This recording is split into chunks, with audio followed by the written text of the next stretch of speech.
Well, Carnival of Randomness, we'll send your emails. We'll do windows maybe. This week, I actually sent out request to Bob Dylan to be on. He pulled up in his limo. We saw us two and he ran away. So I guess we'll have one of our State of the Carnival addresses this year. That's right. That's me and Greg. And you've been, letters have been pouring in asking for one of these shows. I was going to get the picture with me talking to the empty chair like Clint Eastwood. I didn't bring the because we don't have a guest. I didn't bring the dinosaur either. We have many on the way, but one thing, sort of a sad note I want to talk about at the beginning is a friend of mine, and a lot of people knew him, Scott Medcalf from the Amerks, passed away a couple of days ago. And it's just, I mean, he's 58 years old, 3 kids. I don't know what happened. Wow. It goes back, more and more. I look at how fast time flies by. And this was like an era for me. My good friend Tony DeCesar, who's like one of my best friends, is his cousin Rob DeCesar. He knew all the Amerks. He was best man at Scott's wedding, and we knew all the Amerks from those days. Faster than a puck speeding toward the net. Yes, and that's when they won Calder Cup. Yeah. All good guys, and I'm just thinking, it's like, wow, it's just, you never know. Yeah, that's too bad. It's too bad. But those were the days, like, I don't know how much, I really don't know about your sports affiliations if you care. Mine? Yeah, if you I don't have too many. So we'll start making this a sports talk show. The better teams win. I don't know. I'll bet you know a little bit of Pete Rose. I don't, yeah. I bet you I don't. No, but those Amerks games, especially like in the 80s and 90s, that was it for me. Right, that was a big deal. They were like the skipjack rivalries in the 80s. Well, I mean, I went to the baseball games as a kid, like we all did. Those were fun. Well, I had the one, remember, I grew up on Laser Street. If you don't know where that is, it was like down Hudson. Right. Right down there and you could walk to Silver Stadium. And we used to go to a lot of games, get down. Right. I remember seeing it was a team with Kel Ripken, Mike Boddicker. A knothole game. I remember, though, there's like a story from that. I mean, you had to show the thing. There was like a guy, this old, like, what you would picture, this old curmudgeon guy who did the knothole. It's like, I just walked by him, and I guess they're supposed to stamp it or something, so I'm like a knothole gang fugitive. I made a lot of money forging those back in the day. Hey, I think the statute of limitations is gone now. The kids don't know. Here, kid. I don't remember, because just being a kid, my dad, what you had to pay to get it or whatever. I have no idea. They were like $5 or something. But one of the funniest was like Mike Boddicker, who was like, what friend and Mike Boddicker autograph a program. It's like, I can't sign this. It's like, what? Guy got it? No, your pen won't write. Oh, jeez. But that was like Cal Ripken Jr., all those guys. But right. I still remember one game against Pawtucket. We're in the parking lot after the game, and they announced that Wade Boggs just got called up.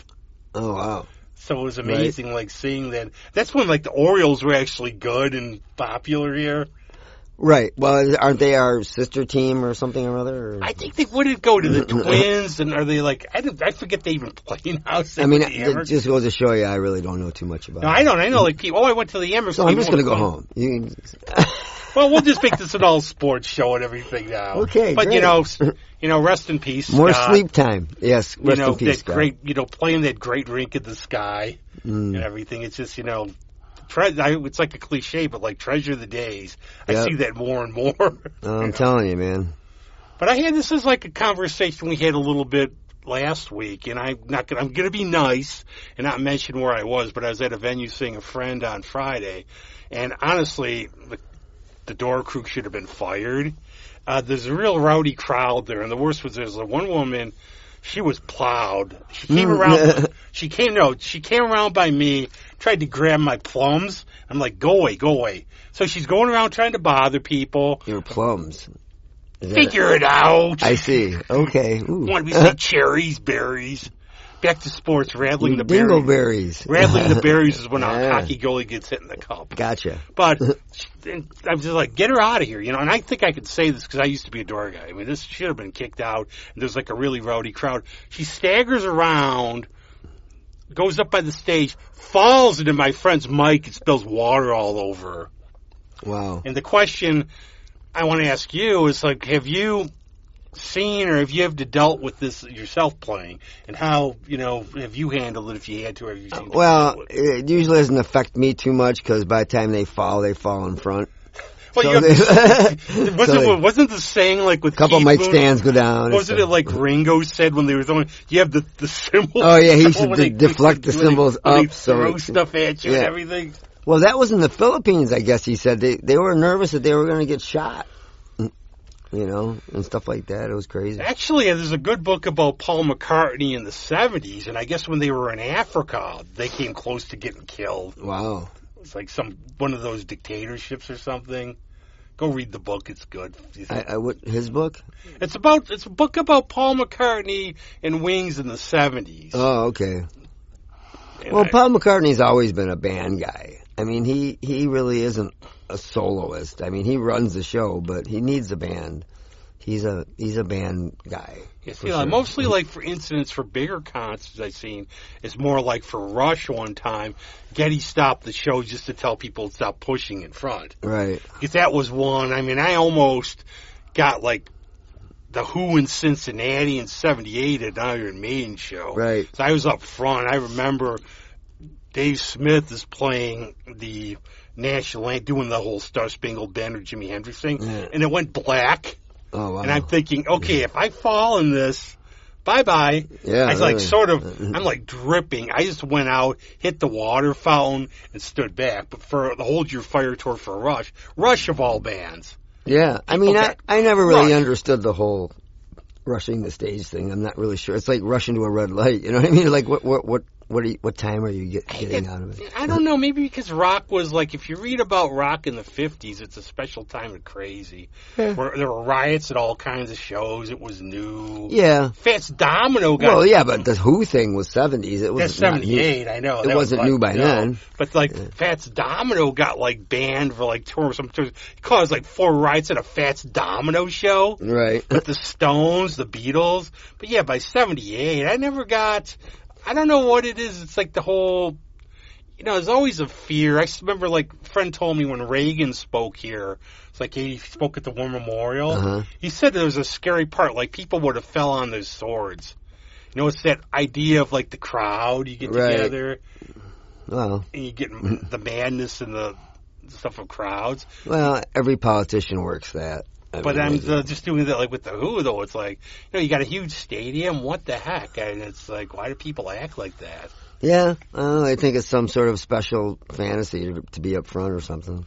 Yeah, but you've really never seen anything when you played? Anybody like Brian have to defend himself with a guitar or something? No, but I mean, people have tried to talk to us or tried to come up behind us or something. Every now and then you got to get rid of them, or you got to get somebody to pull them away, or if they stumble, they'll stumble over the monitor, and then they risk getting hurt, fucking your stuff up. It's just nobody wins. I think my thing now about it is that what I would just do is just say, look, we're going to stop playing if this keeps up. I don't know, I'm old and mean now. No, I don't think so. It's annoying. I mean, it's something I don't like to go through. No, you know what you do? We'll stick the drummer on him. That's right. I'll throw sticks at you. But other thing I was thinking about, it's not really along that line. I poke you in the eye. Hey, you got that's what, you buy the $20 guitar at or a Dollar General guitar to hit people with or something like that. But related to this too is I've been reading more posts Bruce Dickinson from Iron Maiden. They're going on Run to the Hills tour. They always, what the Bauman told me, is they will do one tour of their newer material, then they do a tour it's a good idea actually, with their old stuff. Uh-huh. But he was saying he's another one now, he doesn't want cameras or phones. In the same cycle they would do that? What they would do is, new album comes out, I think that was Sajiko or whatever it was called. Yeah. They'll do a tour. This tour will focus more on the newer material, the new album. Oh. And then they'll do a tour between albums that they do more, because they say a lot of the younger fans have never heard the older stuff. I thought you meant they switched off, one night they would do new, one night old. Tours. No, through a full tour. Okay. I guess full tours. In ways, younger fans haven't heard this stuff live. Right. So, that's got to be something. Some bands just do sort of nostalgia. I mean, I sort of speaking of them, every now and then on Ozzy's Boneyard, I'll hear, the Trooper or one of those one of those songs, you know. And the stuff is really pretty good. I mean, you know, that style of singing is easy to make fun of, but you know, the stuff is good. It's powerful. I mean, that's not easy stuff to play, I can tell you that. No, I've been listening to, in terms of them, more like the Paul Di'Anno stuff because it escaped me a little bit. You know, that stuff, it's very literate. Yeah, trying to play all the chord changes and everything. You got dual guitar things and all that stuff. You know, they were probably my favorite metal band of the 80s. Yeah. And so they were, but the thing about that is, again, I had an experience this week where this was like out of like comedy. There's a woman walking her dog. I had no experiences, so you're ahead of me. Are you experienced? So, I am. But she had like the leash around her stomach, and the dog's out. It's like an Australian Shepherd. Be out like by where a little boundary are. And she's walking, looking at her phone. I'm like, okay, gets closer. All right. Well, which side should I move to? Usually gets closer. Then the dog's jumping on me, which is fine. She's oblivious. She doesn't care? And I'm thinking, though, no, but it's like more and more, you know, you think about people that lost out of the conversation. More and more people are just like slaves to their devices. I mean, well, I see it all the time at Wegmans. I mean, when I'm working, people are pushing a cart and looking at their phone and like, really, what the hell? What are you thinking? You know? It hit me one day. I was on the canal. This was like a night, which you would want for a perfect autumn day, and you're out walking. Right. Great. Just looking at the phone. Autumnal. Oh, yeah. We need, like, the skit there, like the Buster Keaton thing where he falls down a hole or something else. I don't know. People, you know, especially at concerts, too, they waste the moment by taking the pictures. And then you watch them the next day, and they don't look anything like your experience. So, I mean, I would rather savor the experience, take a couple odd pictures to remind you, but, you know, people just waste their time. For X, I went up front sort of for when they started, snapped a couple pictures, then went back. Well, that's hung smart. with Tom Cohen and listened to the band. But there's a thing, a friend of mine, Shannon Wheeler, he's a comic book writer and artist. He was talking about saying They Might Be Giants. And I could probably name 2 songs. Right. They're good, though. They're good. I know that. Are they like Fish or that kind of band, or like, are they like a... Kinda, yeah. But what he said was interesting. I guess he took a bus, he took a shuttle. He said he ended up striking a conversation with the guy on the bus next to him, all about like the drummer, about all this. And then he's realizing, you know what? If I was on my phone, I wouldn't have had this conversation. Right. We could just do the show looking at our phones. Yeah. But I don't know if people will adjust, because there's always like this epidemic of like they call the lonely crowd or bowling alone, Robert Putnam's book. I don't know if we just take so long to adjust to technology or something. It's just become so normal now. I mean, I don't know how to explain it, but it's like, okay, at first the phone thing was sort of as a communication device. Then you're getting emails on them. Then now they're pretty much a mini computer, and just people are running their lives on them and just forgetting to forgetting to do human interactions. I'm going to Geneseo, and I used to go to Philly, Toronto, just start, driving that direction, I'll find it. Right. Always would. Now I'm just like going to Geneseo, where I've been how many times? Yeah. And my little phone talking to me, telling me where to go. You are a dumbass, turn right. Yes. You've heard the ones where people do this and you end up turning into a brick wall. There was some kids that went into the water because they followed Google Maps or something or other. They ended up in the ocean. Like, first of all, once you see water, wouldn't you stop, right? I mean, these guys weren't very bright. No, it's just a strange world, But the phone said so. Really? Here, put your nose between this book. I won't shut it. I remember when I was a kid, the TV broke, and I started reading books again, and I was like, it was like a whole world was opened up to me. I was like, oh my God. You know what happened to me? I remember during the ice storm when I was in college, but I'd come home, and I got stuck here. And the thing was, but it was what I did. I had the cover, a huge stack of books and comics by candlelight. Now that's a picture right then there. It would be like, my dad would come with his gun. We have to go hunt some food out in the thunder now. We're going to get polar bears today. Your comic books tell you anything about that? I'll never forget, like, my friend Rob, getting robbed this season, goes, well, I stopped by, and there's your dad drinking a beer going by power lines, and I pick it up or whatever.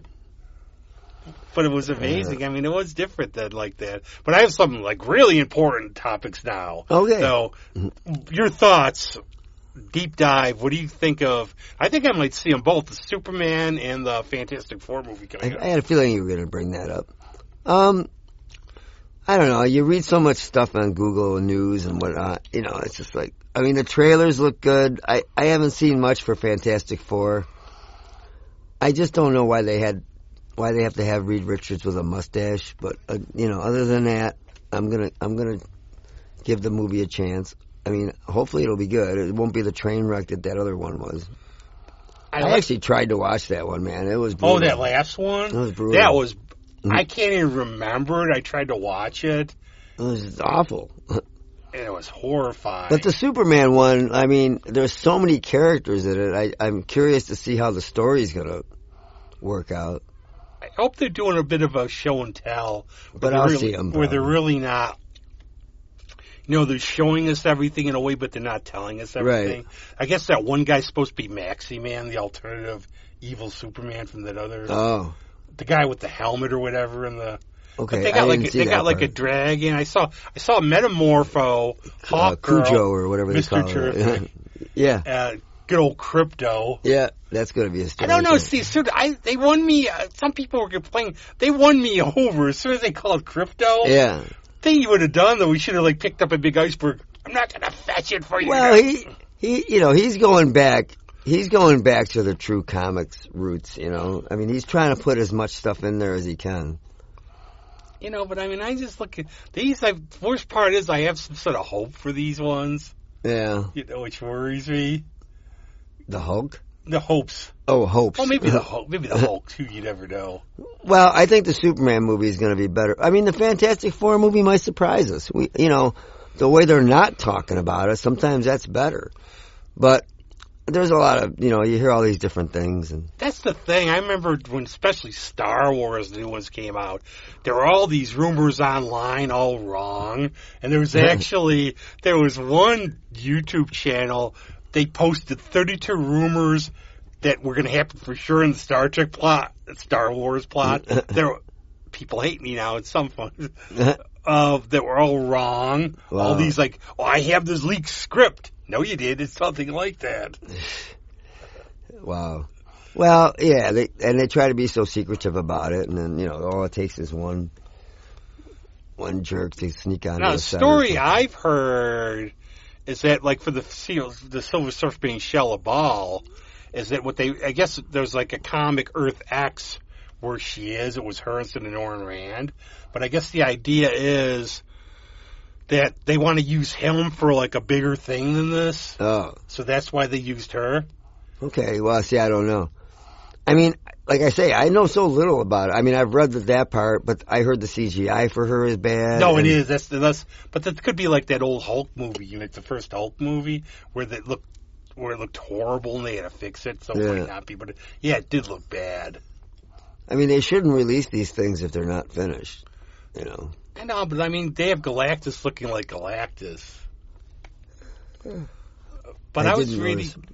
You know, I didn't see I haven't seen I only saw like very small trailers for the Fantastic Four. But I've been reading, like I've been giving a dive into the 1970s Marvel, and I'm really getting it. I was reading some of the Avengers of the Korvac saga before coming down. I like the costumes. I like the blue and white, like the old early 60s costumes, which I thought was a good touch. But this is the funny part, though, because like in the Fantastic Four books, it's like I think 1975, 1976, and they're talking. Reed and Ben are talking about being in World War II, and like the timelines are hilarious because Johnny Storm goes, "Okay, so this is like 1945, this is like 1972, 73. Oh, we were in the war." Then Johnny's, "Well, I've been only doing this a couple of years." It's like that comic book time. Yeah, really. Yeah.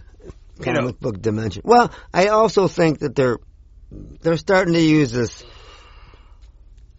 other world thing as an excuse now well, we're going to change it. We're going to make it this way. Well, we'll just say they're on a different Earth. So now they're just kind of covering that all up. It's kind of like the old imaginary story things of DC, you know? It's like, I don't know. There's like a good line from Dr. Doom. I read some Fantastic Four 6. Before I take my leave, I'll have you know, I sent your building on your way will hurtle toward the sun. And I'm sure the sun will receive you warmly. Oh! Doc has a sense of humor there. But have you been deep diving in any old films or anything lately? I grabbed a tape or a disc the other day that I made. They were pre-code movies with Gene Harlow and a couple other ones that were before the Hollywood film code, where they could show and say a lot more risque stuff than they could later. It was pretty interesting. There's one I'm looking for because Carrie Bible, she's somebody who writes about old films. It was on TSAM and I missed it. It's called The Woman is a Sinner, and it was about some Catholic boy. This is 1929, wow. Trying to convert an unbeliever. He said, "You have to see this one to believe it." Oh, my buddy gave me a bunch of those. He gave me some of those high school educational films, and he gave me some other like weird exploitation-y things that like air drills or atomic, warning drills and stuff. All this civil defense and all this crazy shit. Remember, all you have to do if we get like a neutron bomb and atomic bomb, just go under your desk and that's the end of that. Tuck and disrobe. What was the old thing? Bend over and kiss your ass goodbye. Some of those are great, though. It's like Reefer Madness and all that stuff. Reefer Madness was excellent. I always liked that one. That's like that. Somebody sent me a meme and it's got these two guys on a couch and this girl's in the foreground twisting away and all sexy dancing. It's a drawing.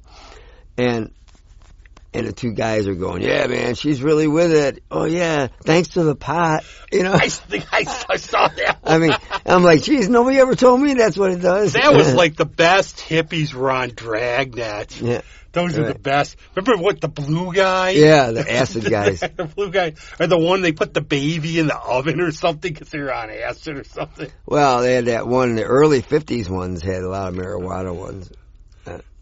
Looks like marijuana. Oh, okay. Then you read all these things about old Hollywood, like the Tula Bank and was these big cocaine parties. Oh, and all man. That stuff. They were out of their minds. I watched this whole something about Hollywood and how the childhood stars type of thing and how all these people ended up, and Alpha Schweitzer and Timmy, what's his name? Timmy Reed or something from Lassie. All these guys, man, Bonaducci, they kind of interact, they cut between more modern and older.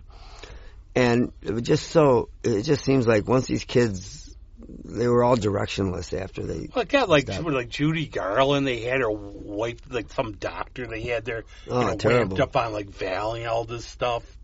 But there's only a few, I guess, like Terry Shields is very protective of Brooke. Yeah. So nothing happened to her. But all they did was exploit these kids. And, oh, yeah. But yeah, like the Little Rascals, it's like you watch it like Alfalfa and all these others. One I'm getting back to and now is the Bowery Boys. I love those. And I still think Hunt's Hall's Rick Nielsen's But you realize, like the one when the soda jerk was Leo Gorsey's dad. Right. And I think when he passed, he left afterwards. Yeah, they were called the East End Kids first. Who were the Dead End Kids? Were they different? No, they were the same. Yeah. They were a variation. I mean, there was still a couple of them. I think Leo Gorsey was still in there, and Gabe maybe. There were like two or three. There's a movie called Dead End that has Humphrey Bogart, and that's a reform school, and so like some of those kids are the same. I forgot the one. Were they in was it the Dead End Kids or Angels with Dirty Faces? Yeah. And now, what did he really do? Now, did he actually turn yellow, or did he do that on purpose at the end? We'll never know. I don't know, yeah. That's the thing. Well, didn't you say, and I think that's the point, like with the Public Enemy, wasn't there a code thing where all the bad people had to meet like a bad end? Well, same thing with women. If your women was cheating or something, they had to be, like, suffer for it or somehow get retribution. But that's a good, like, What happened? Did he really get scared at the electric chair? In the real world, women take advantage and win. So, yeah, somebody's got to tell those guys to change the strip. There's another thing I was thinking about, too. I was going to ask this last week, but then we had our unexpected, very welcome guest, Jerry Falzone. Yeah. He changed the... Always, whenever we have a different guest, it changes the... Did we ever pay his agent the bribe? Okay. Well, he paid us, obviously. Yeah, But, I mean, I know if anybody was like, for anybody that follows us around here, I know we got a little political and it got a little bit different than usual, but that's where the conversation went. No, but I think that's one of the things too. But the thing I was going to ask, we could get into that actually too. The thing I was going to ask last week and I didn't was there's just this graduation season, and if you went back, like say they were going to say, well, we can't afford anybody, so we want you to give the commencement address, or any advice you would give to yourself in those days. Do you have any? Class of 2025. Play the horn. Kill yourselves now and save yourself a lot of trouble. Thank you. And we're going to set the letters coming. He's only, I didn't say it. We let anybody say what they want here.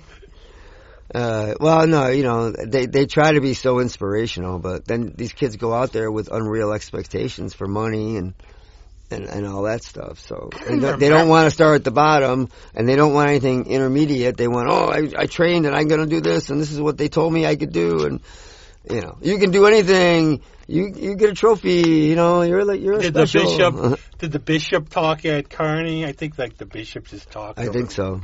Yeah. Because I remember we had Bishop Hogan for one thing. He's like, he may call on you. It's like, no, just don't, please. Because what is it? Hogan, Hickey, Clark, I think. Yeah. I think one of those. Right. Wow. But, that's pretty good. Yeah, you grow up with this stuff. What are you going to do? I don't know. One of the things I think I would say is that, educate yourself. The real way to learn is by living. Right. Things change. Yeah. I mean, you got to stick true to what you believe to the point, but don't rain on somebody else's parade, I guess, is the whole thing. Just live and let live. I mean, that's a good rule to live by, Unless you're Dr. Doom, he's superior to us. I mean, lives in the title twice. So, it's... Remember, if is the no word in life. That's right. No, but I mean, like, in terms of, like, last week a little bit, I mean, with politics, it was politics light. It wasn't arguing. It was just bringing up some views and everything. Well, no, yeah, but we don't usually touch upon that stuff too much. Yeah, you want people to listen. Right? Well, hey, you never know. We could, No, I think gain that's a whole new tangent. I think that's one of the problems these days. I remember, like, a good friend of mine he wrote a Facebook post, and he goes, you ever do... Here's a revolutionary thought if you disagree with somebody. Have a conversation with them. Yeah. And it would be amazing how, if you just talk civilly, you might understand each other. Well, yeah, and if you ask, well, why do you really think that? Your answer can't be, well, because I support so-and-so. And, well, no, give me a reason that you think that this is a good policy or this is a bad policy. But you know what happened, though? A lot of people for comments on that post was like, well, I'm going to unfriend you. I didn't think you were like that. What? For what? For just posting a post about, why don't we talk? Like if we don't agree on stuff. No, we should kill each other. I've never seen stuff like this ever these days. Yeah. I think a lot of it is social media, too, and everything else. Well, it's a bandwagon, and everybody jumps on it, and there's no risk. There's no getting together. There's no mob. There's no getting hurt. It's a nice, safe way to be an invisible protest, and it really accomplishes nothing. Yeah, and I just... But swaying your opinion. I don't want to be part of a cult. And it's not semi-political, but like protests and stuff. Why don't you do this? Instead of like doing some protest, everything else, why don't you volunteer, like clean up your neighborhood? Or volunteer at like a shelter, take a bunch of people. If you want to see you're good people, do something instead of like, I'm doing this, I'm going to wreck this, and I'm going to go to like get a hot dog or something. Well, yeah, and people don't want it in their area. You should do that. I'm not going to do that. Yeah, I know.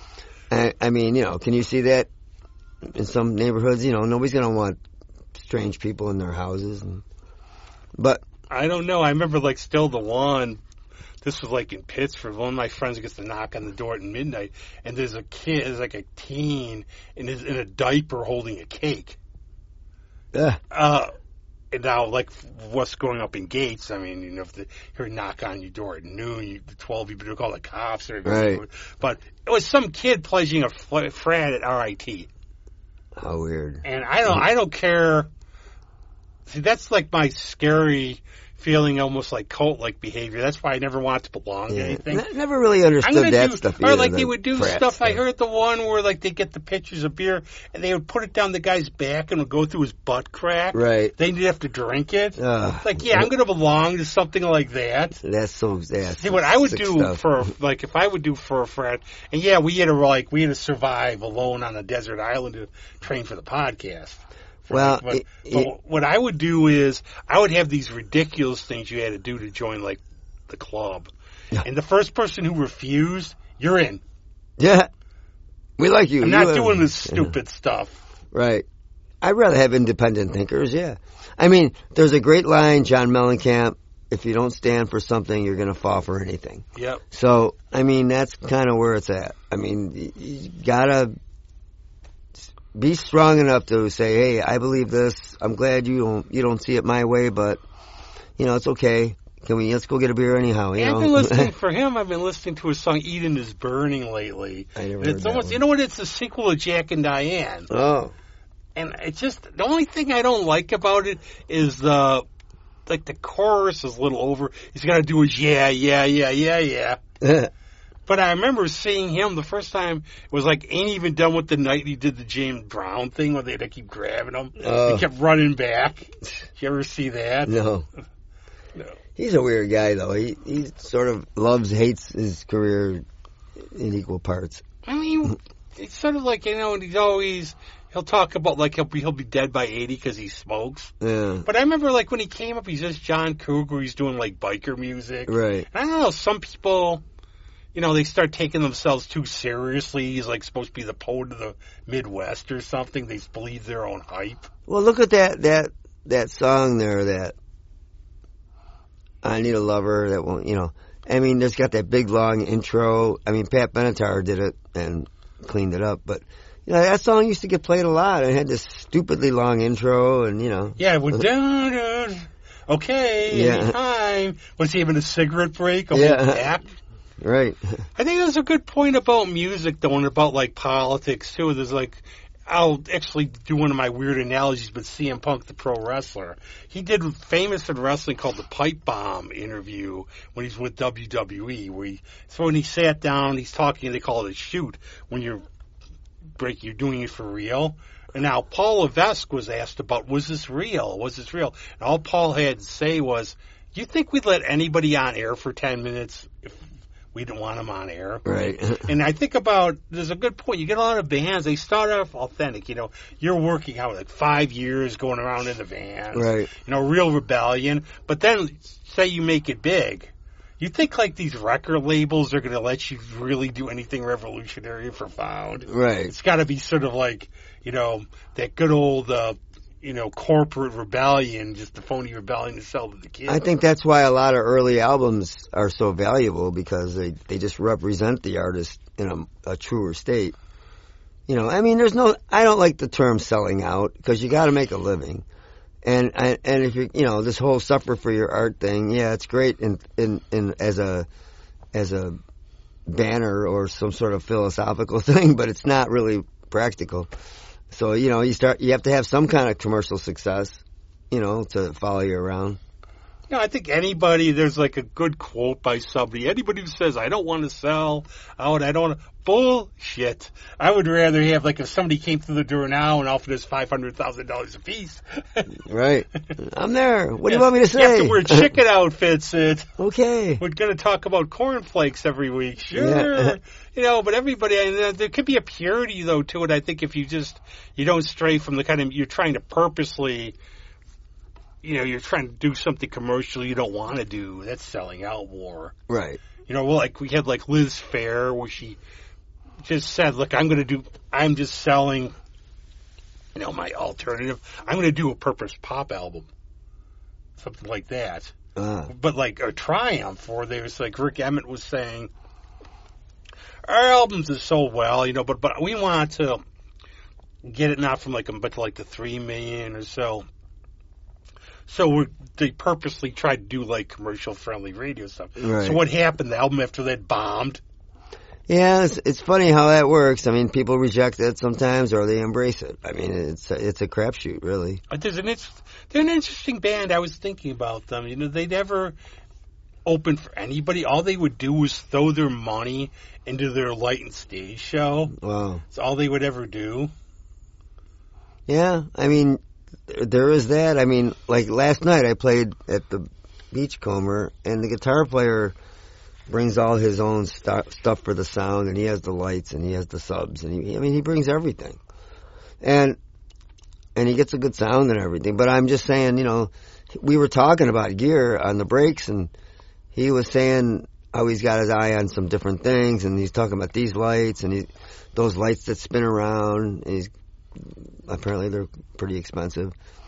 And, you know, he's just saying, well, I'm not going to go into debt for another 40 grand or 20 grand. But he goes, it's getting kind of ridiculous now, because now it's getting to be that one-upsmanship. Because these bands are coming out of the gate with fog machines and everything. You know, they carry all their own stuff, which is nuts. Or they spend the money for a company to do it, which is it's a good presentation, but I don't know, I don't really want to play for $20. How do you feel... Though, like, if you're going to, like, a show at, like, CMAC or somewhere, is it just more, I want to hear the music, do you expect any effect, like, stage show? I mean, obviously, Alice Cooper you do, or something. Well, yeah, it depends on the band. Like, we went to something last year, it was not very good. It was Alison Krauss and Robert Plant, we were pretty stoked, but it was very quiet. We were up on the hill. I mean, I'm looking at them. You could barely hear him. There was no dynamic. I think Bob Dylan was on that one too, and then his set was kind of lackluster. I mean, the best band was the headliner, and now I kind of can't. It wasn't remember. Willie. He was gone, wasn't he? He wasn't on Oh yeah, that was the Willie. Yeah, it was the Willie Nelson Outlaw Music Festival. It was not. Willie was good, and his son came out too, but. That was good, but I mean, the other bands were just kind of, the sound guy was like sleeping. I don't know what he was doing. It's amazing. I mean, yeah, it's funny, like that meme I've talked about before about, well, you know, there's Keith Richards and Mick Jagger, and there's Paul McCartney and Ringo Starr, and I said, they just don't understand chemistry. One of the most disappointing albums I've ever gotten was Emmylou Harris and Mark Knopfler. Oh, I didn't know. It's bland. And you just think, that's what I think people who don't understand music or putting it together don't get it all. It's like, okay, I'm going to take this, right. this. It's going to be great. You find out they have no chemistry together. Right. Or it just doesn't work. Yeah, so it's just like a forced thing. You know, but I think like Plant, like Rising Sand wasn't a bad album, but I don't think it was like the most like earth-shattering. I liked it though. But I think Plant just he's like a musical explorer. Yeah. But I think he's like one of the smartest guys in music. His interviews are like, he'd be like a dream guest. I watched some show he had. It's like live at Glastonbury or somewhere. And, you know, he's doing like these weird world music versions of the Zeppelin songs, and they don't even sound like the Zeppelin songs until you listen to the lyrics. Well, it's almost like Zoso, isn't it? The one, not Led Zeppelin 4, the one he did with Page, where he did like the MT Unplugged, with all these Arabian musicians. Oh, right, with the quarter, or it's called No Quarter. Yeah. Yeah, I thought this was Zoso. Yeah, he did that. I think it's more like that. Yeah, but he gets that he just can't. He'll say, "Look, I was in my 20s. It was the year. I'm not the same person." Right. But he knows he can't hit those notes anymore. Right. And I've been seeing that, like, for me, it's just disappointing seeing how the Who are. And rockabilly stuff's in his wheelhouse because that's his youthful music, you know. Yeah. And I mean, it was like Band of Joy, and he was doing all this stuff. Right. Because he'll argue all day, he'll go, Led Zeppelin was not a hard rock band. Well, they were a loud blues band. Well, you know, I think it's like he was sort of like the role model, though, for like the heavy metal singer, you know, the right. chest out, the everything. So yeah, like that they were, and like Page on the guitar. Right. Well, they were a force of their own. I mean, that's for sure. I mean, you're not going to sound like them unless you are them. Yeah, I mean, that's the thing. Even though there's a good quote I heard Plant say, which was really funny. He's talking about Led Zeppelin, why there won't be a reunion. He has no desire. He said, I guess it was Ian Astbury, the lead singer from the Cult.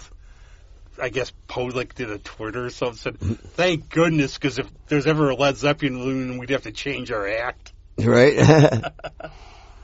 I know. But that's like, I think I realized like that a lot of them have to realize when the time's up or they just can't do it anymore.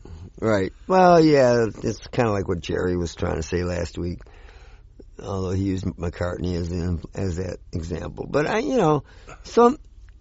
look, a cash grab is a cash grab. But McCartney gives you a good show. He has good musicians. He performs the songs pretty faithfully. He goes back a long way. He dips into the catalog, lots of deep stuff. So, I mean, you're getting something for it. And I think he knows he's a nostalgia act, but at least it's him. It's not, well, Wait. So you don't believe he was killed? No. Are you sure about that? I'm pretty sure. No, are you serious? I don't know. This is like this new hat I have because I ripped the other one on a tree branch. This is deflecting UV rays. So I have a tinfoil hat on. I guess so. I don't know. I've never bought that whole thing. Isn't it scary though? There are literally people who believe that. Yeah, I never understood why it even started. You know what? Like a stupid thing. There's actually somebody on the show once said they think it was a deflection because of the John "We're Bigger Than Christ" thing. Oh, maybe.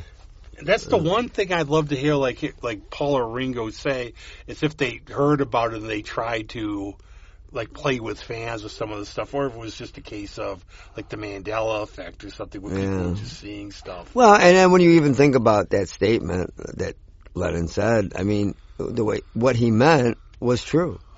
No, he was right. It's just in those days. He was more popular than people weren't. They were going away from religion and getting more towards, and it got taken all wrong. Well, it's almost like what was it, Charles Barkley who did the thing, "I'm not a role model."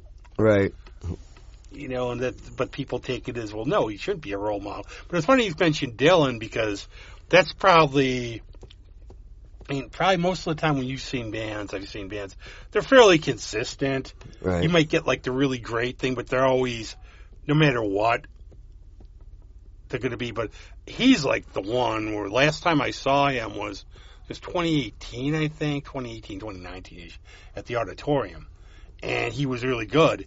And I said, okay, that's the last time I'm going to see him done. Because there have been some horror stories. Well, at this show, he was playing in the afternoon. He played like a ton of covers. And, it was just not interesting. Well, the interesting for him, like, when I saw him, and you're Dylan, I mean, you could write, you have how many songs you could pick from. Right. And they're going around, you get 20 songs. Most of it was, like, off, like, Tempest and some of his, like, fairly recent albums. And then, like, for It Ain't Me, Babe, like a Rolling Stone, and Blowing in the Wind, you couldn't figure out what song he was singing till about midway through because he changed it up so much. Well, I mean, for somebody like me who's not a super Dylan guy, a devotee, he's playing these covers. I'm like, it's not helping me understand his music. I like his music. Like, I actually like that album Tempest a lot, but I'm not like one of these who, like a friend's daughter, she basically takes it as poetry, all the lyrics, all the... No, I mean, I like them, but I'm not liking it that much. I don't know. I've never been a big fan. I like his songs, but I just never understood why I don't know what gives somebody like him the right to... Well, I'm in this mood today, so you're going to get a sucky show. I don't know. It just seems like a weird attitude. That's the weird part about it, too, is that he likes to try to be an enigma a little bit. I guess. I don't think that sells. It would be beautiful, be an enigma and have nobody come to your show because you don't know if it's going to suck or not. Yeah, well, I'm not going to spend money to say, I wonder if he's going to be good tonight. And that seems kind of stupid to me. Back to my friend's daughter, my friend told me, I told her, she said, I told my daughter, you love him, don't go see him. Right. Because last time I saw him, and what happened, I guess, 3 shows after the show, I saw him at the You know, he didn't. Did he talk at all during his show? Because he didn't talk Very at all. little. No, what I guess what he'll do is he'll introduce the band, but he didn't talk at all. But I guess 3 shows later, somebody tried to take a picture of him when they were on stage. And he was playing piano at this moment. Well, I guess he's got like problems with his hands. Oh, so right, he can't play right. guitar. But he got up and like for Scarlet Street, he got up and he sang. But, like he came out and he sort of nodded to people. Yeah. But I guess 3 shows after, somebody took a picture. He stopped the show and he said, "We can either pose or play." Yeah, that seems weird to me too. I don't know why you. If you're that distracted by cameras, I don't know. I just don't understand it. You're in the wrong business. It's like Kevin Nash, a wrestler. Like he said the perfect thing about autographs. He said somebody asks you for an autograph, you could spend minutes. The person following you, begging you, "Are you sign it?" Say, "Hi, thanks, man." Yeah, You're out of there. right.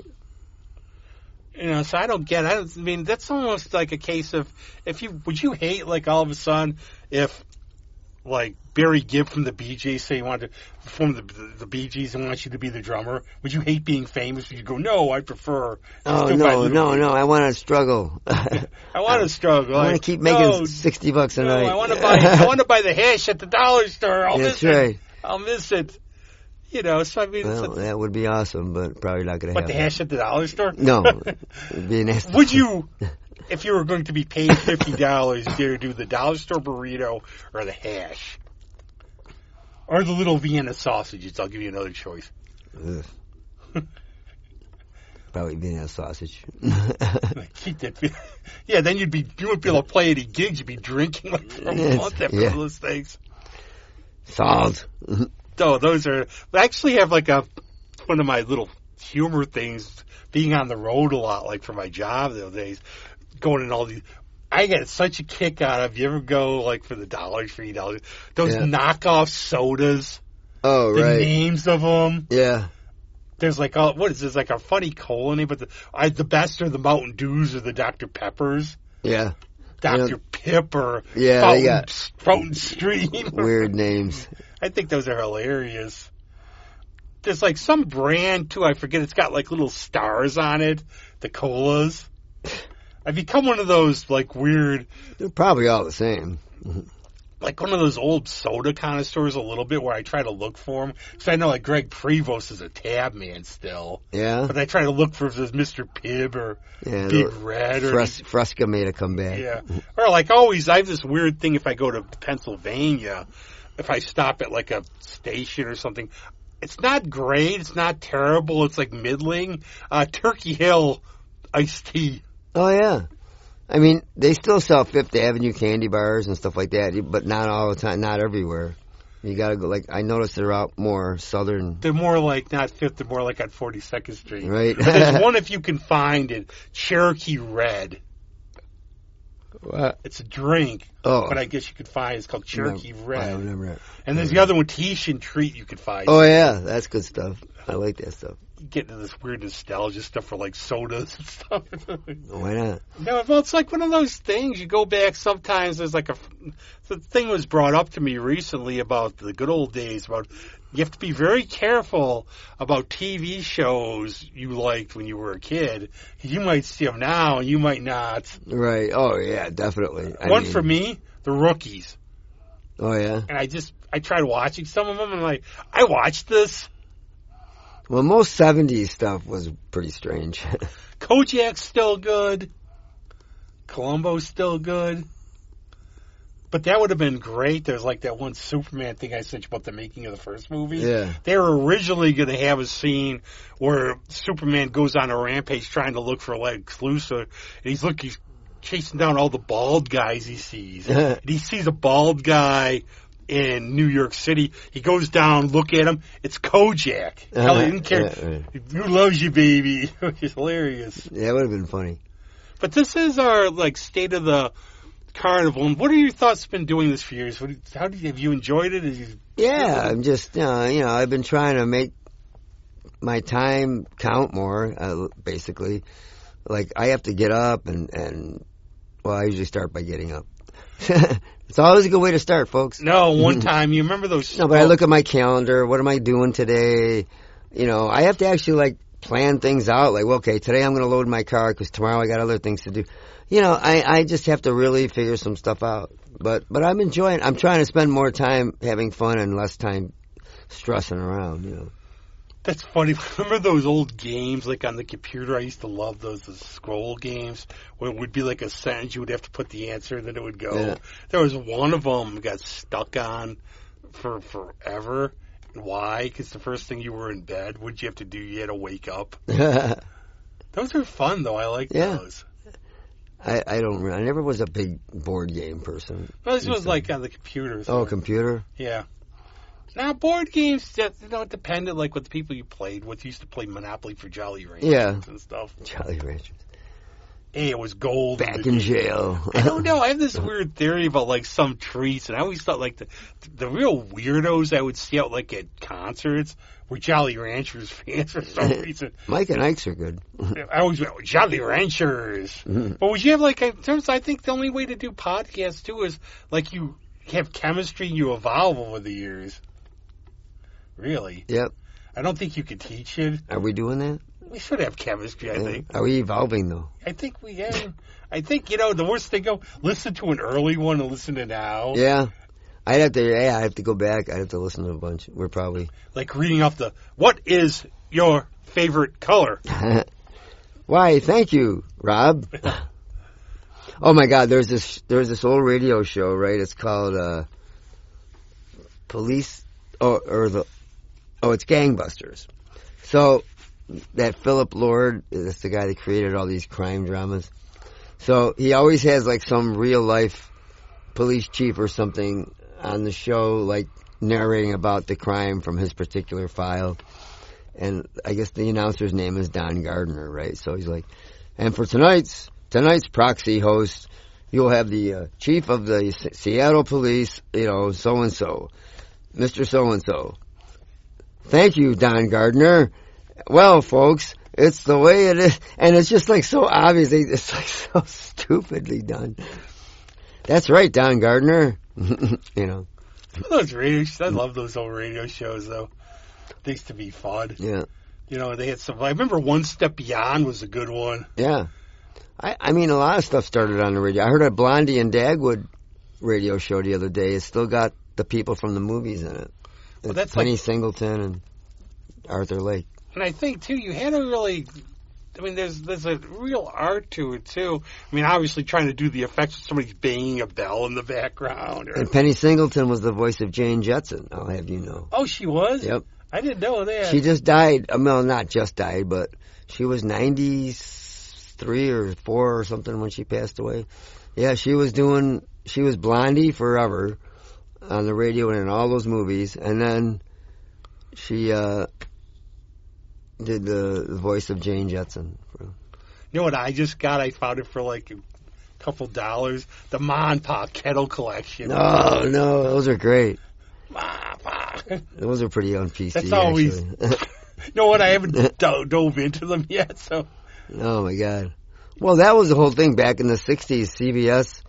They got rid of some of those shows because they were starting to get tagged as a hillbilly network with Andy Griffith and Beverly Hillbillies and all this stuff. And they wanted to be more whatever else they thought they should be. And so they started trying to change their image. Well, I guess a lot of people don't get, like, they think about the crazy 60s. Yeah. Think Beatles albums in a way. It's more the stuff like you see about the flower power, all the hippies. That was late 60s. Most of it was still like Ike and with JFK. It was more, as soon as they started getting into Nam and all. Right. That. 70s were very turbulent. I was never, more. I hated the 70s. The only thing good was sort of the comic books and some of the music. The 70s. Well, just the whole state of everything. It was just nerve-wracking. It just didn't seem, I don't know. Well, that's like I could actually go back to some of my political science background a little bit. Just for, like, that was the thing, like, one of the weirdest appointments JFK ever made was Robert McNamara. And he was going to come. He was like the youngest Secretary of Defense ever, I think, at the time. He came from Ford Motors. And he had this... He was going to make the military over in like a model.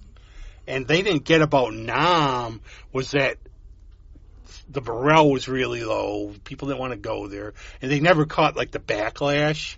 And they also never got how crazy fighters the North Vietnamese was. Right. So this was like a huge mistake. Yeah, that was a stupid war. And that had an effect on it. But that's when mostly, was it Mayberry RFD? It was like in the top 10 and they got rid of it because they didn't want to have that image of the old folks network and everything. Yeah, that's crazy. You know. I guess like Frances Bavier is like a true nut too, Aunt B. Oh, was really? Like I guess she was like the most surly person on the show. Yeah, I saw her in an old Dragnet episode. Hated kids and everything. Wow. I guess Ron Howard said that she didn't like kids at all or anything. Yeah, well, she was probably a very proper actress. And but that's the thing. People don't realize it's called acting. Yeah, and TV was low life stuff back then. It was like you were the B team from the movies, but now TV is, or in the 80s and 90s, TV became big. I still don't believe in censorship or anything. There's like this really, you could probably find it too. This is like really like 1920s maybe, Wizard of Oz. It's got Oliver Hardy as like the Cowardly Lion, and they got this character called Jiao Black. He's sitting in a watermelon patch, the first freaking thing. Oh my God! It's like, come on. There's another one called Sleep and Eat, and it's offensive, but I think that you do a disservice getting rid of this stuff because people have to see how things really were. Right. Well, yeah, revisionist history. And you get like this. What I think one of the most stereotyped like Japanese was the movie Red Sun, Yellow Sun with James Cagney. Yeah. These are like super stereotyped Japanese. And you get a point too. I mean, we were at war. And there's all this propaganda. Well, but you have to accept, the times there were. It was okay to hate the enemy then. That was the whole thing. It was like they geared you up for that. And then I think what's happening now, it looks to me that, like with Trump, and it seems like he's almost trying to go like with a big stick thing and kind of throw back to the old governing ways of like the Roosevelt and all that stuff, and isolationism and all that. And I always look too, like history judges all this stuff. Like, look, 10 years. Come on, man, wrap this up. And we have respect my authority. Well, we've been blabbing an hour anyways. Well, Greg, it's been fun all these years. We really suck with no guests, you know that. But it's been cool. Let's continue on. All right. We'll continue as long as you want to continue. It's been fun so far. So as soon as we said that, our text is like, you guys are out of here.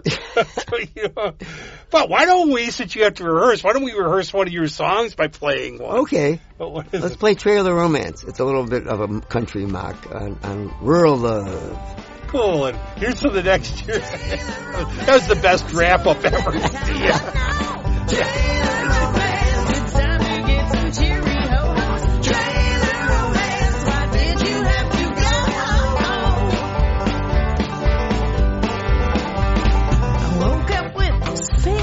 And aching in my heart, knew I had to go out and find that special spark.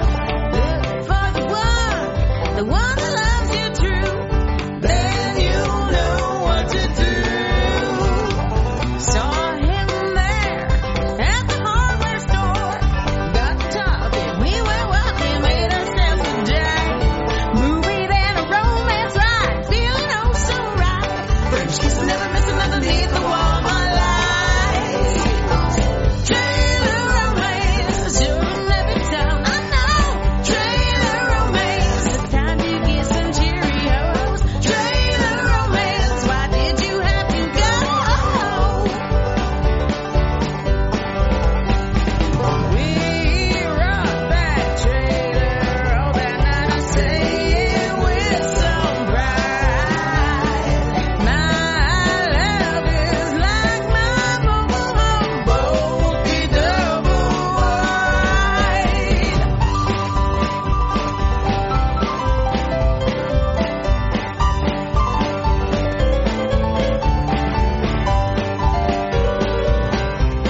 Union Hall. Drink my tail at the trailer park, and then go home.